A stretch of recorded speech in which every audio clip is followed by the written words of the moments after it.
guys, Evan Ork here, back in another video, and today we're going to be doing a review on the Mezco Mothra Larva figure.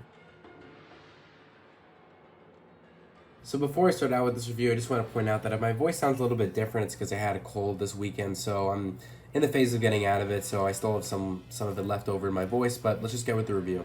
So in general, guys, there is lots of things to like about this figure. Keep in mind, this is one of the many 4 Mezco figures I got for my Mezco box set and that box that I made. If you haven't seen it, I recommend you check it out. And of course, it comes with Godzilla, Rodan, Anguirus, and Mothra Larva. I'm going to be reviewing them individually because it's too much to review one big Mezco set in one video. That'll be like a 20-minute review, which I think is just pointless when you could just do an in-depth review with each figure, considering the fact that they are their own figure. They're designed differently, they're different. So in terms of my the thing I like best about this figure, it really has to go to the detail. The detail of this figure is very, very nice and very accurate to the design of Mothra Larva as a whole. If you want more specific examples, I really like the lining here against her underbelly. I think that's really, really well done, and also gives it the Mothra Larva appeal.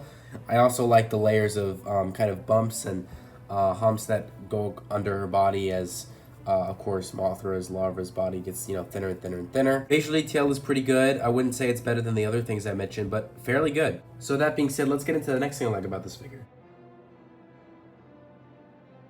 The next thing I like about this figure is the paint job. Now keep in mind, this is another one of those scenarios where the paint job is really close to being just as good, if not better, than the detail. The problem is that Mothra Larva really only has one major color, and that right there just kind of doesn't make it the best thing to like about it. But there are still many elements to like about it, and one of the reasons why I think it's well above average is because of the beautiful shading between the lighter brown and the darker brown.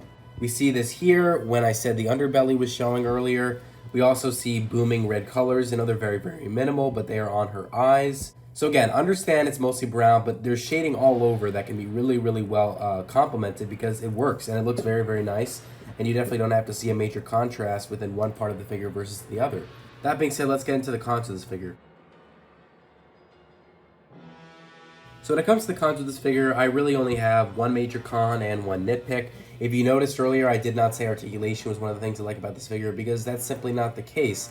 I did not like the articulation about this figure because it really only has one joint. And I know how I say that Bandai should have at least 4 joints, Spark Doll should have at least 3 joints, because, and I'm giving this as a fair warning, because these Mezco figures aren't so big, I'd say they should at least have 2 joints, and this only has 1. So that's cutting it half of 2 off, of course, and not something I really appreciate. And if you're asking where else they could have put articulation, I think they could have done some articulation around the beak, maybe. That would have been really nice. I think it would have worked. I also think maybe like cutting it in between the body around here. So again, lots of missed opportunities with the articulation. I guess the other con is, and keep in mind this is a nitpick, the other con is for some reason when you shake it, I don't know if you can hear that, but it almost sounds like something used in a mariachi band. I mean, it's weird. I don't know why it has that sand component inside of it. I don't know if that's how it was made. It's very strange. I mean, you can hear it.